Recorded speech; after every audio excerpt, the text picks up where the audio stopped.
It really hits you when you think about military aviation, just the sheer span of it. It really does. I mean, in just 1 century, we've gone from these flimsy biplanes. Yeah, canvas and wire. Exactly. To jets that can, well, outrun missiles and just vanish from radar. It's an incredible arc of development.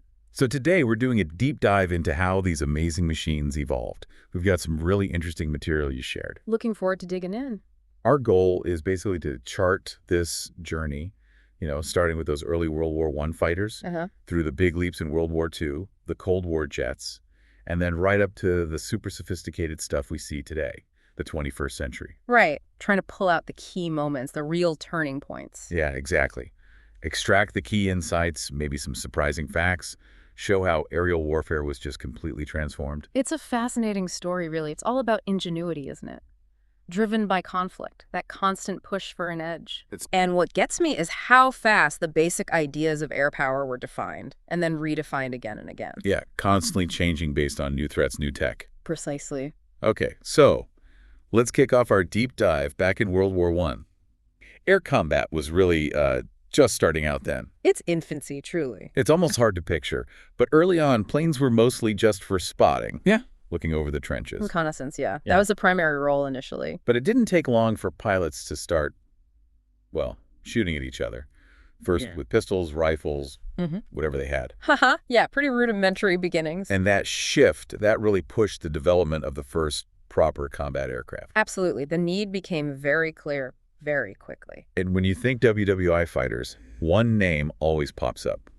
The Fokker Dr. I. Ah, yes, the Dreidecker, forever tied to the Red Baron, Manfred von Richthofen. Exactly. And it's a great example, actually, of that innovation cycle you mentioned. It's triplane design. That was a direct answer to the British Sopwith triplane. Oh, right. The Sopwith was showing really good maneuverability, climb rate. Exactly. The Germans saw that and wanted something to match it or beat it. Our sources actually mentioned a captured Sopwith triplane ended up at the Fokker factory. That certainly seems likely to have influenced Reinhold Platz's design work. Those unique wings, too. Cantilevered initially without the bracing struts. Very distinctive. Very advanced for the time in concept, but not without problems. Yeah, it wasn't smooth sailing, was it?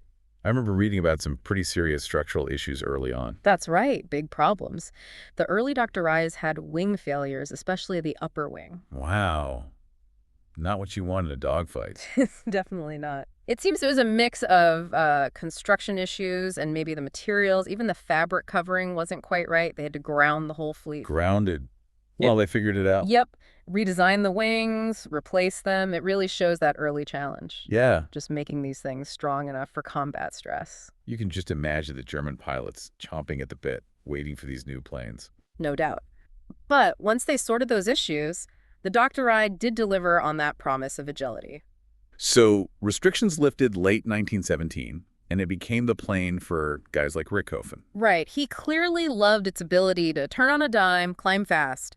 That rotary engine helped with the climb rate, too. But it wasn't perfect, was it? Oh.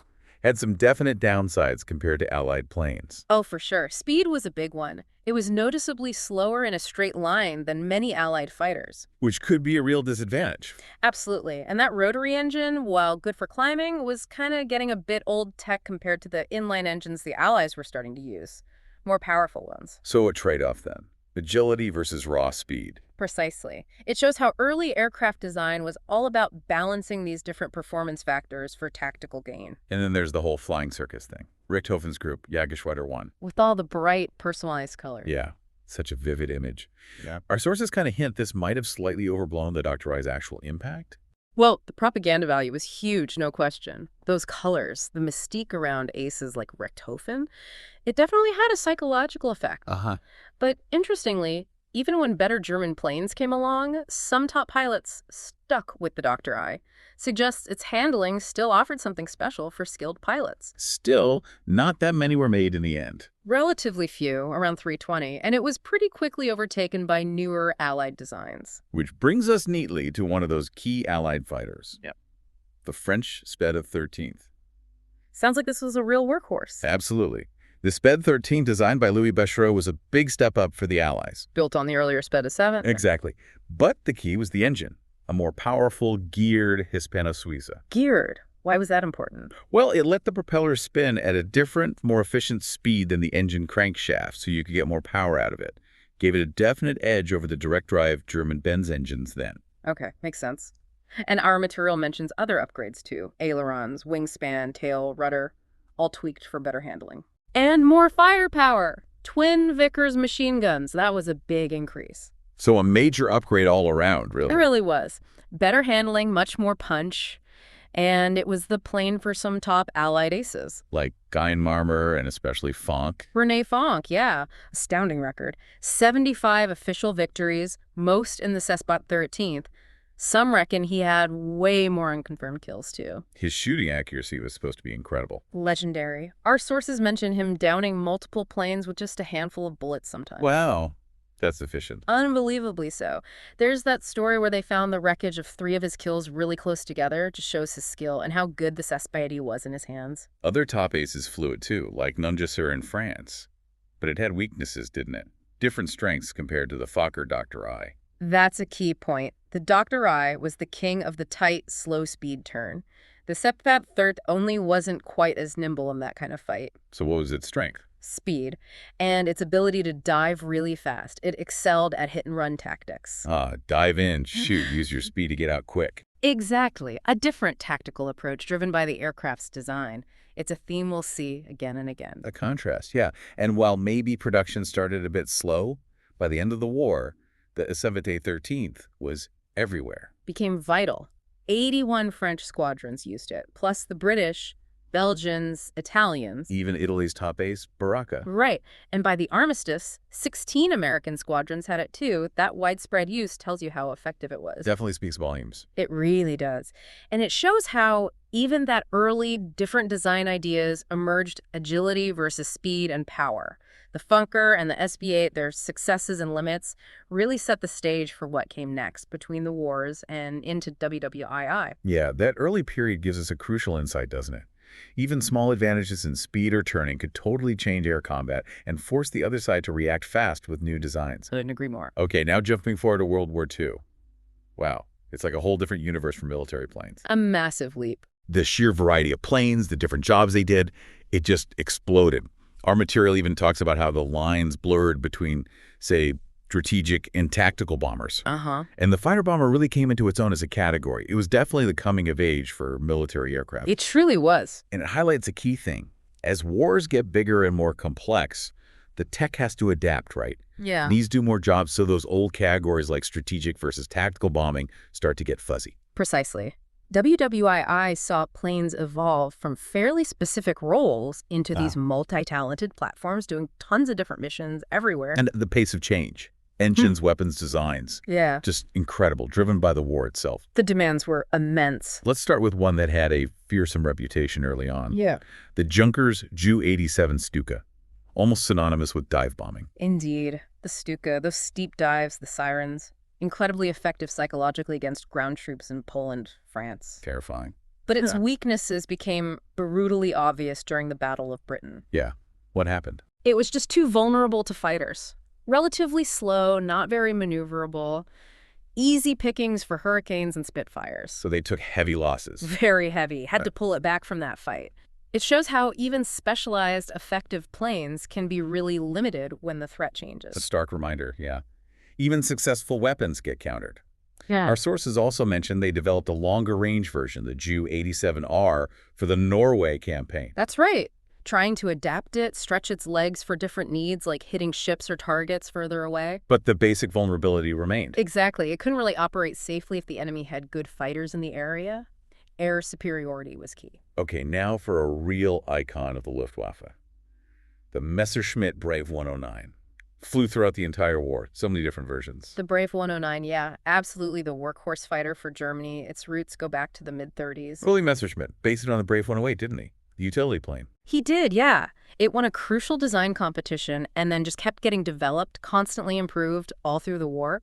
New versions kept rolling out to face new threats, new needs. And the aces who flew it, our sources list Eric Hartmann, 352 kills, highest score ever. Incredible number. Plus Barkhorn, Marseille. Yeah. The success says a lot about the plane, in skilled hands at least. It does. And the plane itself kept evolving. You had the E, F, G, K models, each getting better engines, more firepower. Even versions for tropical climates like North Africa. Right.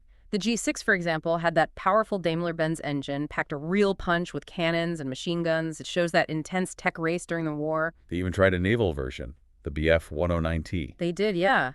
Planned for aircraft carriers that never actually got built, ended up flying from land bases anyway. Shows they tried to adapt it for everything. And the production numbers are just insane. 35,000, most produced fighter ever. Staggering number. And it wasn't just Germany using it. Axis allies, sure, but even post-war, Spain and Czechoslovakia built versions shows its impact. We shouldn't forget the Me-209 either, right? Based on the 109, built just for speed records. That's right, a specialized offshoot for propaganda purposes, really. Okay, switching to the Allies. A really vital fighter, especially early on, maybe sometimes overlooked, the Hawker Hurricane.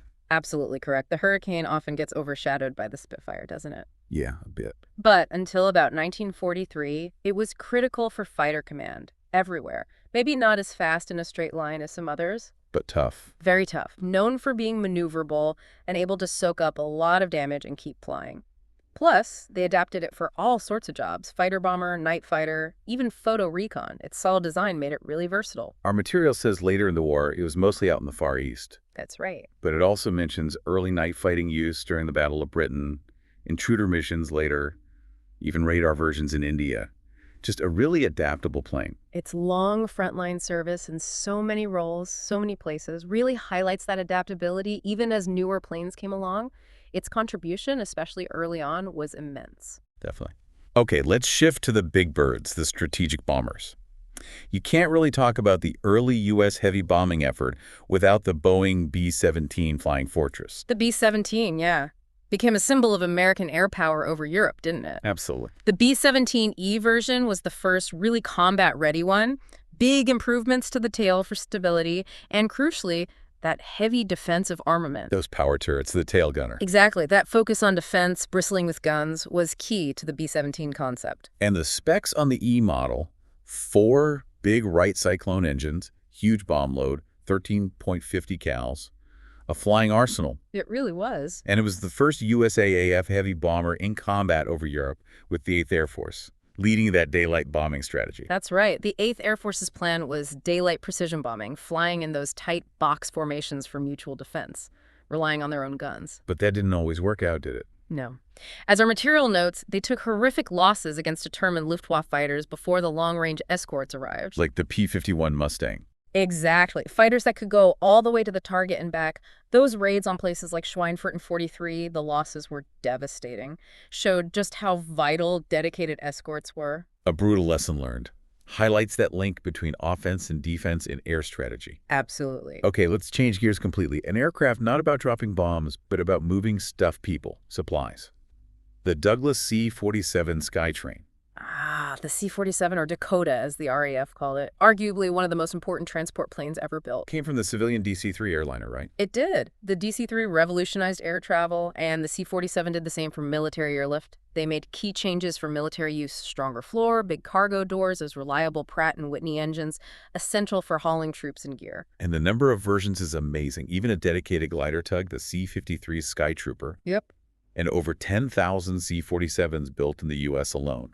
Plus another 5,000 or so in the Soviet Union under license. Just incredible numbers. It became the standard USAF transport used in every single major U.S. airborne operation, D-Day, Market Guard, you name it.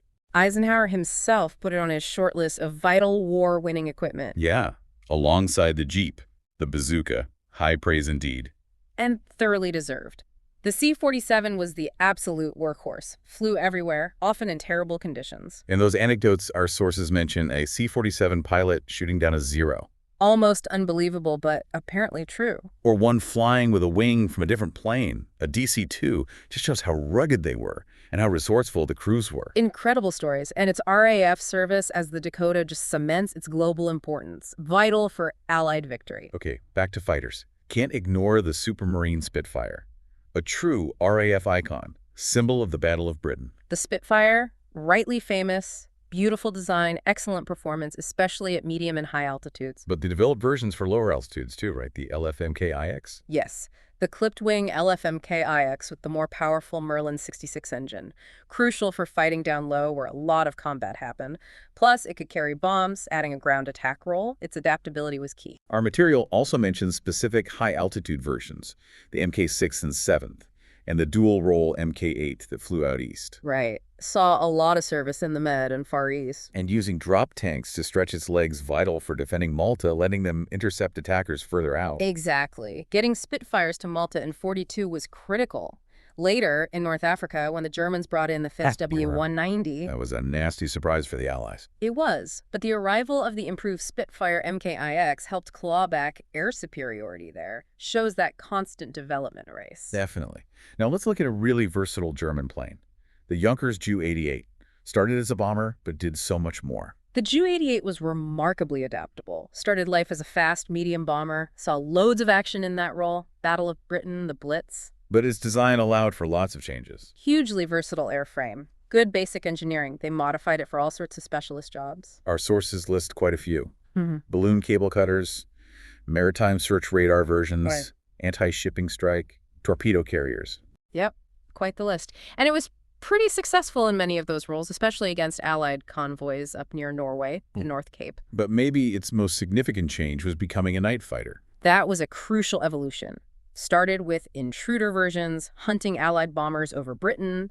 Then came dedicated night fighter models like the C-6B, the R-series. Culminating in the Ju-88G. Exactly. The Ju-88G became the most important German night fighter, packed with increasingly sophisticated radar. It really shows how technology adapted to counter the threat, in this case, the growing Allied night bombing campaign. Amazing how one plane could do so many different vital jobs.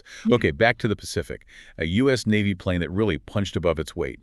The Douglas SBD Dauntless dive bomber. The Dauntless played an absolutely critical role in those crucial early U.S. Navy victories in the Pacific. The SBD-3 version was key. Better guns, self-sealing tanks. Very important upgrades, yes. And it got the first U.S. aerial kill of an enemy ship in WWII, sank a Japanese sub, the I-70. And the specs show that two-man crew setup, decent bomb load. But its real legacy is sinking more Japanese ships than any other Allied plane. Yeah, it's its claim to fame. Decisive in battles like Midway, Coral Sea, the Solomons campaign. And the crazy thing is, it was considered kind of obsolete even when the war started. It really is amazing. Testament to a tough design and incredibly brave crews flying into heavy fire.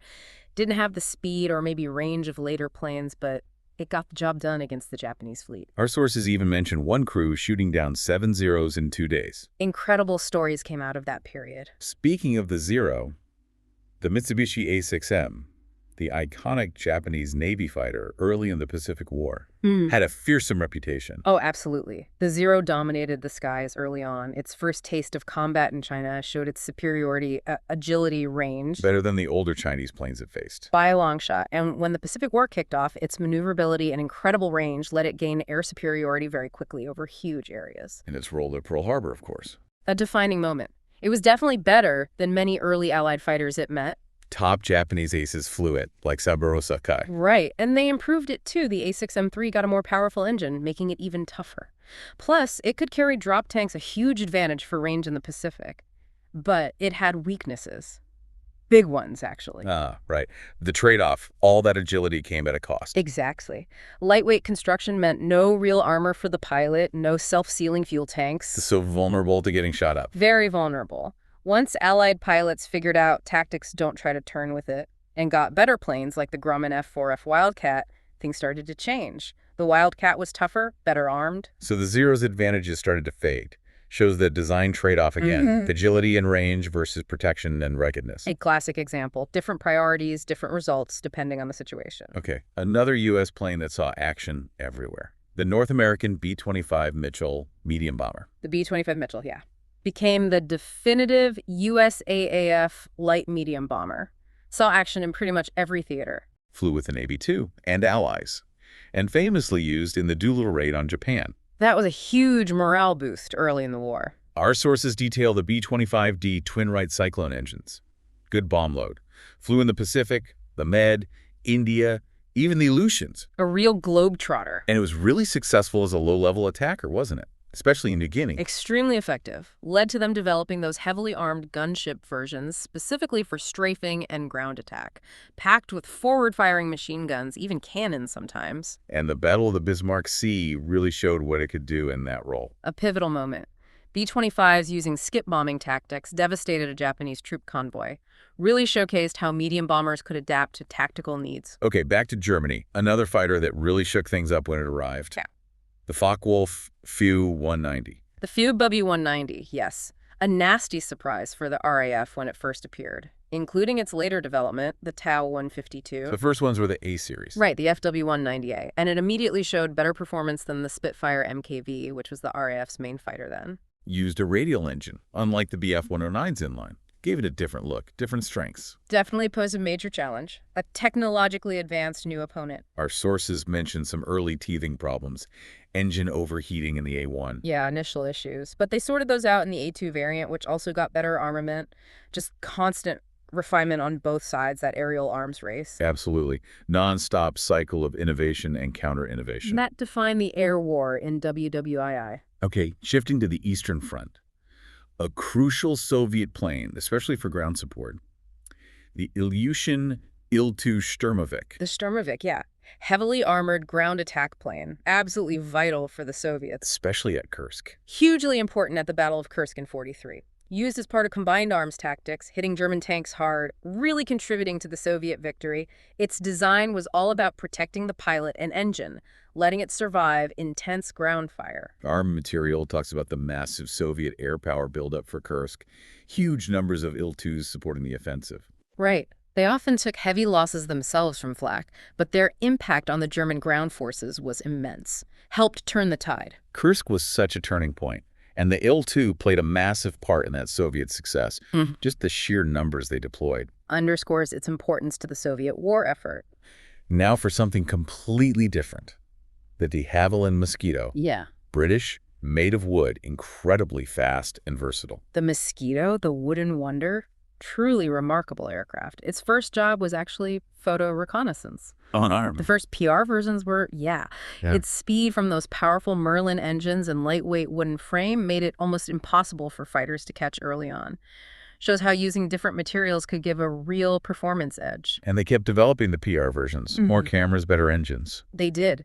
But it also became a brilliant night fighter. They fitted it with radar, powerful cannon armament. It's amazing how many jobs that one airframe ended up doing. So recon, night fighting. Yeah. What else? Light bomber, fast ground attack, maritime strike. Incredibly versatile.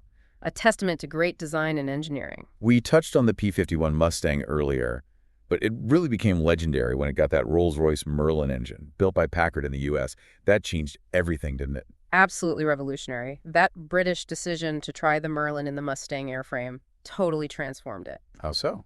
The P-51B with the Packard Merlin had much better speed, especially higher up, vastly better high-altitude performance than the earlier Allison engine versions. And more guns, more fuel. Yep. 6.50 cals eventually, plus internal fuel and drop tanks. Suddenly it had the range. That was the game changer. Became the little friends for the U.S. bombers going deep into Europe. Finally, the long-range escort they desperately needed. And it was better suited for that than the P-47 Thunderbolt in terms of range and high-altitude performance. More reliable than the twin-engine P-38 Lightning for those long missions, too. Our sources really stress its vital role in keeping the pressure on Germany, protecting the bombers.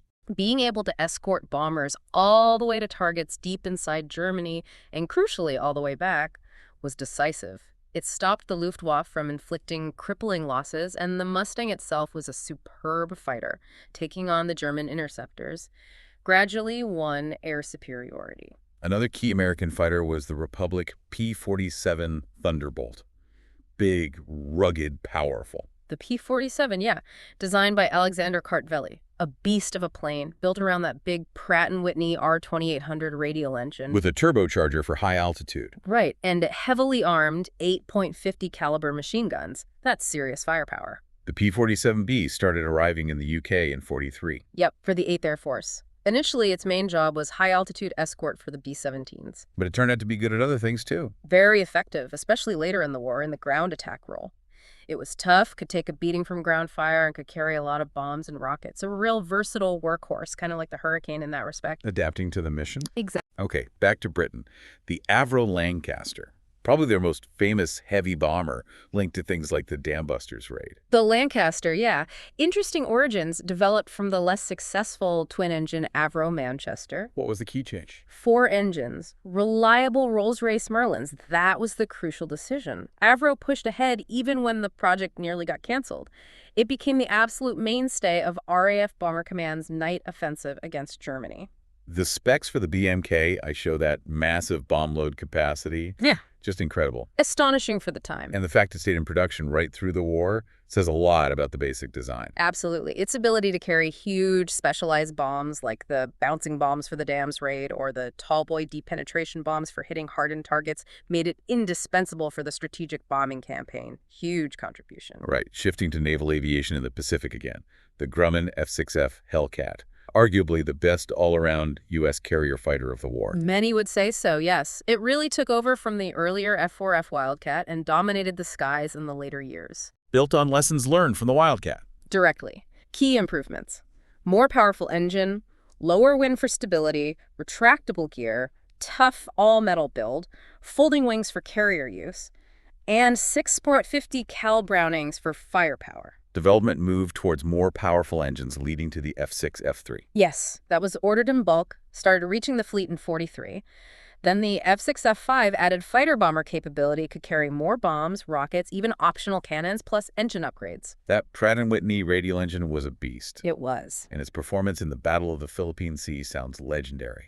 Total dominance over Japanese planes. The Great Marianas Turkey Shoot, they called it, June '44. Hellcats just decimated Japanese naval air power, destroyed hundreds of enemy planes, effectively crippled their carrier aviation. U.S. pilots like David McCampbell scored huge numbers flying Hellcats. Incredible feats, and the British Fleet Air Arm used it too, which shows how highly regarded it was. Okay, one more for WWII from the later stages, the Northrop P-61 Black Widow. Purpose-built night fighter. The P-61, yeah. Developed specifically because they needed better night fighters to counter enemy bombers flying under cover of darkness. Distinctive look, twin engines, twin booms. Right. Carried a crew of 3. Pilot, gunner, and crucially, a radar operator. It was equipped with early airborne interception radar. British radar tech helped there, didn't it? The cavity magnetron. Hugely important development for making that radar effective. Absolutely essential for its success. The final version, the B-61C, got even more powerful engines. Yes, Pratt & Whitney R2800s, giving it better performance. And it flew in both the Pacific and Europe. It did. Saw action with the USAF in both theaters. Had some good initial success intercepting German bombers over Europe at night. Really a pioneering aircraft for specialized night warfare. Paved the way for later designs. Its service in both theaters shows how important that night fighting capability had become. A big step forward. Definitely. Integrating radar onto a capable fighter platform was key. Wow. World War II really was transformative for military aviation, wasn't it? Absolutely. A crucible of innovation. You had the first jets appearing, the atomic bomb delivered by air, completely changed the game and set the stage for the Cold War and everything since. The technological momentum coming out of WWII was immense. And that Cold War rivalry, the U.S. versus Soviet Union, just pushed aircraft design to limits nobody could have imagined before. An intense, sustained arms race drove relentless innovation in speed, altitude, weapons, sensors. Everything. An aircraft that really bridges that gap, piston engine end of WWII, into the early Cold War and flew for ages, is the Boeing B-29 Superfortress. B-29, yeah. A real game changer right at the end of WWII and hugely significant afterwards, too. Started from a request by General Hap Arnold for a long-range, high-altitude bomber. Exactly. A very far-sighted requirement. Boeing won out over the competing consolidated XB-32, which had development troubles. The B-29 itself had teething problems initially, but became incredibly capable for its time. And the RAF even used them briefly after the war, as the Washington BMK-1. They did, yeah. Leased some ex-USAF B-29s to fill a gap before their own new bombers were ready. An interesting bit of early Cold War cooperation. Fascinating. Okay, let's talk about the dawn of the jet age proper for the U.S. military. The Lockheed P-80 Shooting Star. First U.S. jet in combat. The P-80, right. While not the very first U.S. jet built, it was the first to see widespread service and mass production for the USAAF. Later, the USAF Developed really quickly. remarkably fast. Started from a 1943 requirement. The XP-80 prototype flew in early 44. The production P-80A used a General Electric J-33 turbojet armed with 6.50 cals. And it actually saw some evaluation in Europe right at the end of WWI. Limited use, yes. Then it played a big role early in the Korean War. There's that story about it getting the first jet-on-jet kill, though it's disputed. Right, the history is a bit murky on that exact claim, but Yeah. what became clear in Korea was that the straight-winged P-80 was outclassed in air-to-air combat by the swept-wing Soviet MiG-15. So it shifted roles. Mostly became a fighter bomber, attacking ground targets. Its straight wings were a disadvantage against the faster MiGs, but it had a very long and successful life as a trainer, the T-33 version.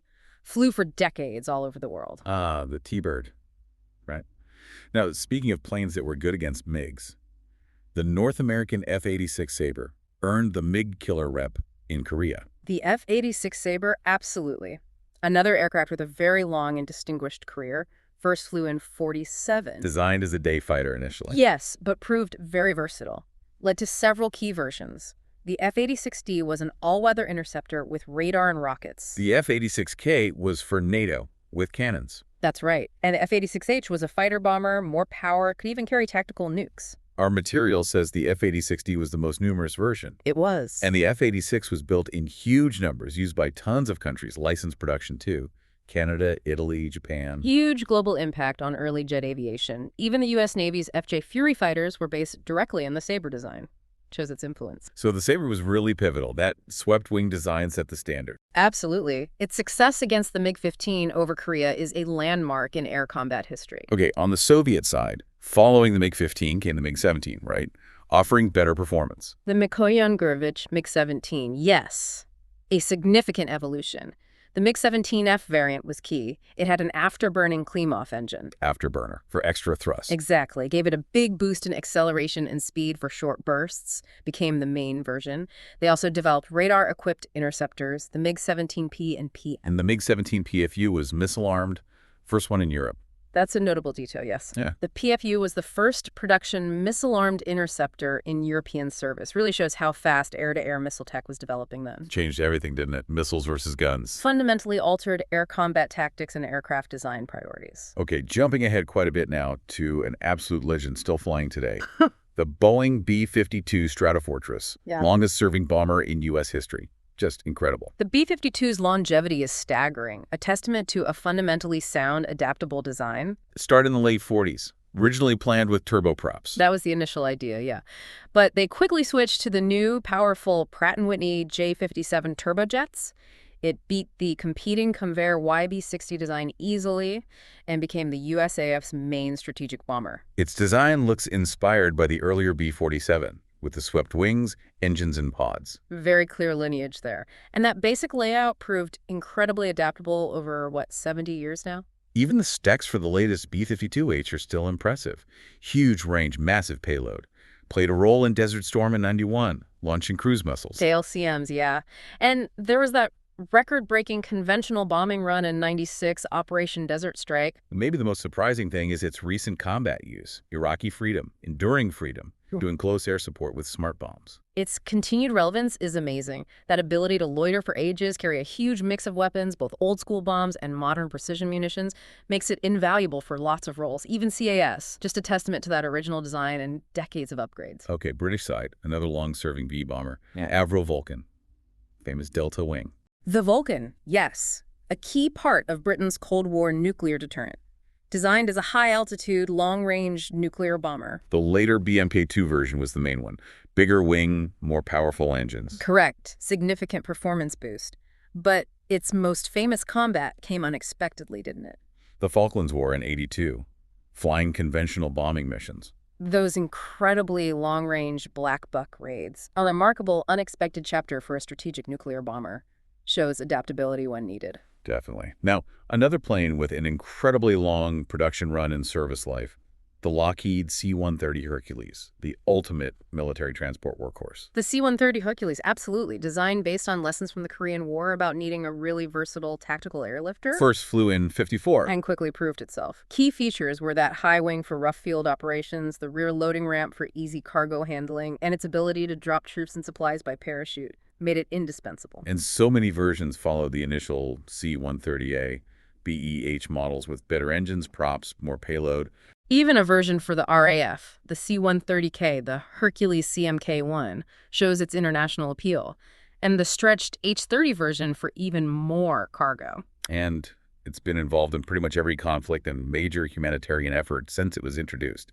Just ubiquitous. Its production run is one of the longest in history, still going, used by all U.S. military branches, countless other countries, truly one of the most successful transport aircraft ever built, an icon. Okay, back to fighters. The Mikoyan Gurevich MiG-21, supersonic, built in vast numbers, flew everywhere. The MiG-21, yeah. Lightweight, relatively simple, very agile supersonic fighter, one of the most widely produced jets ever. The prototype had swept wings, but the production ones had that distinctive delta wing. That's right, for better supersonic performance. Right. The first version, the MiG-21F, was gun-armed. Then came the MiG-21 F-13, the first mass-produced version with air-to-air missiles. Became the standard fighter for the Warsaw Pact and tons of other countries. Saw a lot of combat. Its mix of speed, low cost, and relative ease of maintenance made it very popular. Later versions got better avionics, more weapons, kept it relevant for a long time. Okay, now another multi-role legend. The McDonnell Douglas F-4 Phantom II. Big, powerful, flew for everybody, it seemed. The F-4 Phantom Demon, a real beast. Twin-engine, two-seat fighter bomber, served with distinction with the U.S. Navy, Air Force, Marines, and was a massive export success. Those specs are impressive. The GE J79 engines give it serious power. And they had reconnaissance versions, too, the RF-4s. Widely used for intel gathering, yes. Our material mentions key export versions, F-4F for Germany, EJ for Japan, the upgraded Kernis 2000 for Israel. Right. Shows its adaptability for different users. And its combat record is undeniable. Southeast Asia, Middle East, Iran-Iraq war, effective in both air-to-air and air-to-ground. Even had that specialized F-4G Wild Weasel version for taking out enemy air defenses. Dangerous job. Underscores its versatility again. It's amazing that some countries were still flying frontline Phantoms as late as 2014. Just incredible longevity. A true testament to a robust design, powerful performance, and constant upgrades. A Cold War icon, definitely. Without a doubt. Now for something totally unique in the reconnaissance world. The Lockheed SR-71 Blackbird. Unmatched speed and altitude. The SR-71 Blackbird, awe-inspiring aircraft, evolved from the CIA's earlier A-12, built purely for super fast, super high strategic recon. Made of titanium, right? Handle the heat. Mostly titanium alloy, yeah. And those unique J-58 engines. It could fly consistently above Mach 3, way up at the edge of the atmosphere, made it practically impossible to shoot down with missiles or fighters of the day. Started flying operational missions in '68 from the Far East. Highly classified stuff. Its operational career was shrouded in secrecy, but incredibly successful. Just amazing engineering for the 1960s. Truly ahead of its time. Okay, different kind of advanced tech. The General Dynamics F-111 Aardvark, famous for its swing wings. The F-111, yes, a pioneer in several ways. First production plane with variable geometry wings. What was the benefit of swing wings? Allowed it to optimize the wing shape. Swept back for high-speed supersonic flight, swept forward for more efficient cruising or better handling at low speeds for takeoff and landing. Clever. Combined with powerful engines, terrain-following radar, made it a very advanced all-weather strike plane for its time. And it had that unique escape capsule for the crew instead of ejection seats. Very innovative. Had some early problems, though. The F-111A? Initial teething troubles, yes. But later versions, ED, and especially the F-111F for tactical air command, sorted those out, got more powerful engines, better avionics. And it really shone in Desert Storm in '91, using laser-guided bombs almost exclusively. Its ability to hit targets precisely at night in bad weather made it a vital asset for deep strikes.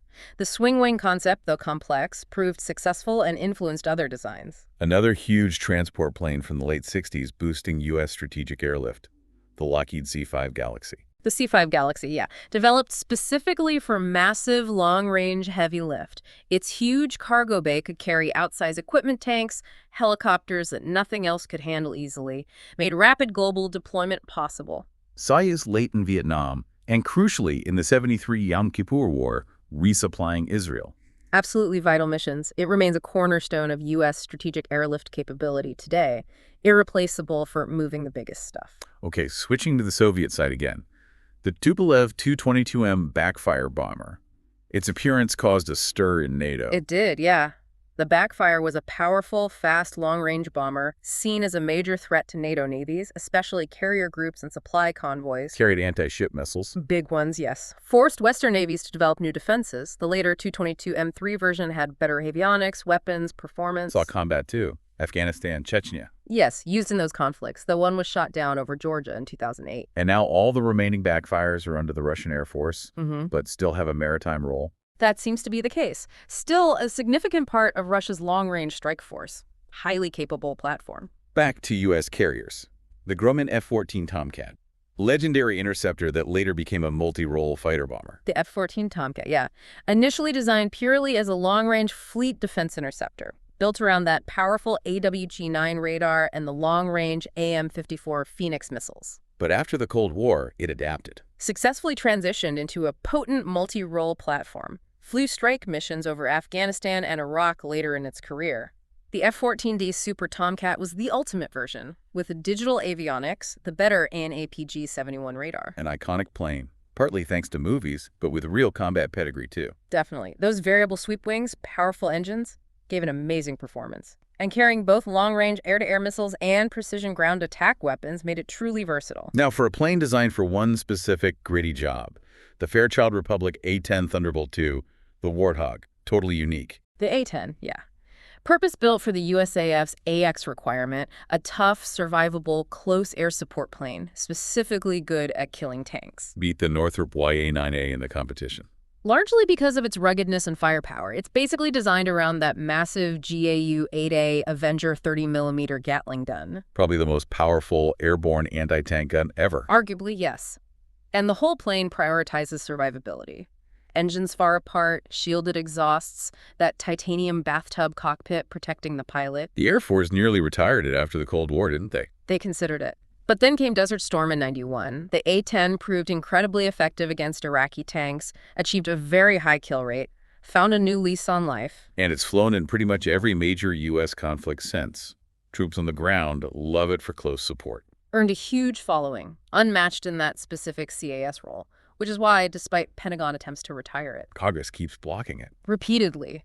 Shows its perceived value and unique effectiveness on the battlefield. It's received upgrades over the years, too, keeping it relevant. Another incredibly successful fighter, the F-16 Fighting Falcon, started as a lightweight fighter, became a global multi-role star. The F-16, yeah, came out of that lightweight fighter program, emphasizing agility and cost-effectiveness. The YF-16 beat the YF-17. Which became the FA-18 later, interestingly. Exactly. The F-16A was the production version. Huge success, adopted by the USA, NATO, massive export sales worldwide. What made it so revolutionary at the time? Lots of things. Relaxed stability, fly-by-wire controls for amazing agility, high thrust-to-weight for performance, that bubble canopy for great visibility, reclined seat for G-tolerance, side-stick controller, really advanced handling. And later versions kept getting better. Our sources mentioned the F-16EF Desert Falcon for the UAE with AESA radar, advanced weapons. Constant evolution. Integrating new tech like a AESA radar has kept it at the forefront. Its combat debut over Libya in 2011 showed it's still very capable. Just an incredibly flexible, adaptable, multi-role platform for decades. Truly one of the most successful fighter programs ever. Okay, a major European collaboration. The Panavia Tornado. All-weather strike aircraft. The Tornado, yeah. Big project involving the UK, West Germany, Italy initially. The GR versions, like the GR-MK4, are for low-level strike and recon. And the ADV version was the Air Defense Interceptor. That's right. Tornadoes saw action with the RAF and the Saudis in Desert Storm 91. Saudi Arabia retired its ADVs, but upgraded its strike Tornadoes to the GR.4 standard, like the RAF. Shows continued commitment. Highlights the challenges, but also the successes of multinational defense projects. Indeed. Now, a cornerstone of the modern Russian Air Force. The Sukhoi Su-27 flanker. highly agile, capable fighter. The Su-27 flanker, yes, backbone of their fighter fleet. They're constantly upgrading existing ones, like the Su-27SM, and building new versions like the Su-27SM-3. Plus advanced derivatives, two-seaters like the Su-30M2, Su-30SM with thrust vectoring. Right, and the Su-30MKI developed for India was a huge export success. Advanced avionics, thrust vectoring led to similar versions for Malaysia, Algeria. The Su-35S is seen as the ultimate single-seat flanker, new airframe, latest systems. So the flanker family is clearly still fundamental to Russian air power, constantly evolving. Its combination of range, super maneuverability, and modern weapons makes it a formidable aircraft. Strategically, very important. Another key Russian fighter, maybe known more for close-in agility, the Mikoyan MiG-29 Fulcrum. The MiG-29, yes. Designed specifically for high angle of attack performance, exceptional agility in dogfights. The initial version was the 9.12 Fulcrum A. Right. Followed by export versions, sometimes slightly downgraded. Later improved versions like the MiG-29 SSE got more fuel, better weapons, radar. There's also a naval version, the MiG-29K. Flew with many air forces, especially former Warsaw Pact. Gained a rep as a tough opponent up close. Its maneuverability, especially at low speed, was its trademark. A big step forward in Soviet fighter design. France also has a strong fighter tradition, the Dassault Mirage 2000. The Mirage 2000, yes. Came from an earlier project, developed as a key interceptor for the French Air Force. Classic delta wing design. The first version was the 2000C, upgraded engine. Right. SNECMAM M53 turbofan. Then came multi-role export versions, like the 2000H for India, expanding its capabilities and sales. Sleek-looking plane, seen service with France and quite a few export customers. Its delta wing gives a good mix of speed and decent agility, effective for both air defense and ground attack. Back to U.S. Navy carriers again. The McDonnell Douglas F-A-18 Hornet really changed the carrier air wing, being truly multi-role from the start. The F-A-18 Hornet, exactly. Designed to replace both the F-4 for fleet defense and the A-7 for attack. One plane to do both jobs effectively. The two-seat B model was mainly for training. Yes. The key two-seater was the FA-18D night attack version, used heavily by the Marines with FLIR and better displays for all-weather strike. The FA-18C was the main single-seat fighter attack version. And even though the Super Hornet and F-35 came later, these original Legacy Hornets were still flying in 2013, with upgrades planned. Shows their enduring utility. But yes, gradually being replaced by the Super Hornet and now the F-35. Still, its success as a true multi-role platform for the Navy, Marines, and export customers is undeniable. Being able to switch seamlessly between fighter and attack roles was huge for carrier ops. Absolutely. A cornerstone of U.S. naval aviation for decades. Another unique carrier-capable plane with vertical takeoff and landing. The AV-8B Harrier II. The AV-8B Harrier II, yeah. A big improvement over the original British Harrier. New, bigger composite wing, aerodynamic tweaks, boosted its performance significantly. More payload, more range. The night attack version saw combat in Desert Storm with FLIR. Yes, and the Harrier II Plus version added radar, giving it better air-to-air capability and anti-shipping role. Its unique VTOL capability is the key, isn't it? Operating from small ships, rough fields. Provides incredible tactical flexibility. Doesn't need long runways. Huge advantage for expeditionary warfare. Close support from forward locations. Invaluable. Okay, into the realm of stealth. The Lockheed F-117 Nighthawk. The first operational stealth aircraft. Revolutionary. The F-117A Nighthawk, yeah. Developed in deep secrecy for the USAF. Needed a radar-evading attacker to hit high-value targets in heavily defended airspace. That weird, angular shape, radar-absorbent materials. All for stealth. Groundbreaking stuff. Achieved initial operating capability in '83. Became famous after Desert Storm 91 for its effectiveness. Though one was shot down over Yugoslavia in '99. Famously, yes. But overall, a very successful combat record. Eventually retired in 2008 as newer stealth planes like the F-22 and B-2 came online. Still, its role in pioneering stealth was revolutionary, changed air warfare forever. Definitely. Now, another highly successful multi-role family, the F-15 Eagle and its strike derivative, the F-15E Strike Eagle. The original F-15 Eagle, while maybe initially thought of for dual roles, quickly focused on being the absolute best air superiority fighter. Total dominance was the goal. But then came the F-15E Strike Eagle. Exactly. Developed specifically as a multi-role aircraft with outstanding air-to-ground capability, but still retaining excellent air-to-air performance. Packed with advanced avionics, radar, lantern targeting pods. Give it amazing all-weather, day-night precision strike capability. The F-15 family is still in production for export customers today. Shows its enduring quality. The Strike Eagle's long-range strike power, carrying all sorts of advanced weapons, makes it crucial for modern air forces. Its powerful systems let it operate effectively in any weather, against air and ground threats with high precision, a truly capable multi-role platform. France also has a very modern multi-role fighter, the Dassault Rafale. The Rafale, yes. Developed after another French program was canceled. Extremely capable, versatile aircraft. The current F-3 standard sounds impressive. ASI radar, advanced pods, anti-ship missiles, buddy refueling, even nuclear capable. All of the above. France ordered significant numbers for both its Air Force and Navy. India also chose it for a major fighter competition, highlighting its international standing. The AASM Hammer weapon system adds to its precision ground strike capability. Its service with French forces and the international interest definitely mark it as a top-tier modern fighter. Advanced avionics, wide range of weapons, makes it very adaptable and potent. In the strategic bomber world, the absolute cutting edge of stealth is the Northrop Grumman B-2 Spirit. The B-2 Spirit, yeah. Developed under the top-secret Advanced Technology Bomber, ATB, program. Goal: a stealth bomber that could penetrate anywhere. That unique flying wing shape, special materials, all for low observability. Huge collaborative project involving multiple companies. Groundbreaking work, but very expensive. After the Cold War ended, the planned order was slashed dramatically. Only 21 were ever built. Saw its first combat over Yugoslavia in '99. Yes, Operation Allied Force. Since then, flown long-range missions for Afghanistan, Iraq. Achieved full operational capability in 2003, can carry a mix of weapons, including that massive GBU-57 bunker buster. Its ability to get through heavy defenses undetected makes it a unique strategic asset. Global power projection. The Lockheed Martin F-22 Raptor, generally seen as the USAF's top air dominance fighter, 5th generation. The F-22 Raptor, yes, came out of the Advanced Tactical Fighter ATF program. Focus was air superiority through stealth, supercruise, supersonic flight without afterburner, and highly integrated sensors. Its sensor suite AESA radar, passive receivers, gives amazing situational awareness. Lets it see threats long before it's seen. That's the key advantage. First look, first shot, first kill was the mantra. Despite plans for many more, production was capped at 187, saw its first combat over Syria in 2014. That mix of stealth and high performance gives it a decisive edge in air combat. Its cutting-edge tech and integrated systems make it exceptionally dominant, the pinnacle of current manned fighter design. Europe also produced a cutting-edge fighter, the Eurofighter Typhoon, another big collaborative project. The Eurofighter Typhoon, right. Major effort by Germany, Italy, UK, later joined by Spain.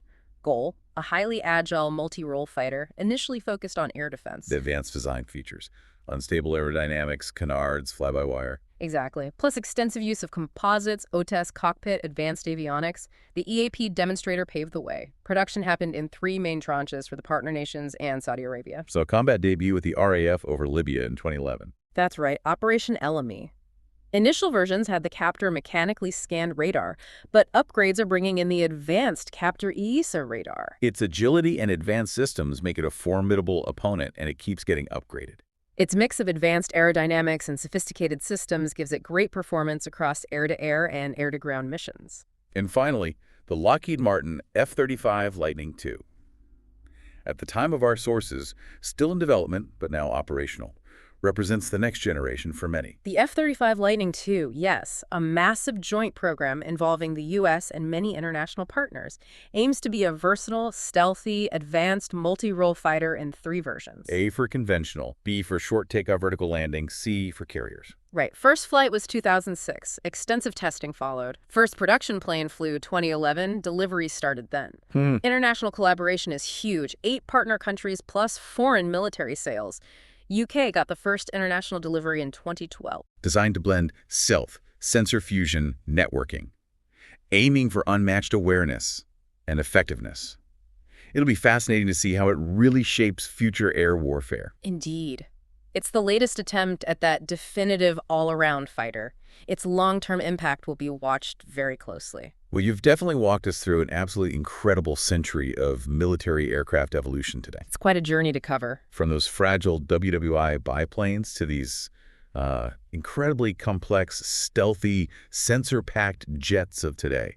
Just astonishing progress in a relatively short time, historically speaking. It really is. Hopefully everyone listening feels like they've gotten a good handle on this topic now. A bit of a shortcut to being well-informed. Picked up some surprising facts, some key insights into what drove all this innovation. What really stands out looking back isn't just the sheer scale of the tech progress, but also how those core principles of air combat performance, maneuverability, firepower were constantly being reevaluated, rebalanced, depending on the threats, depending on the tech available.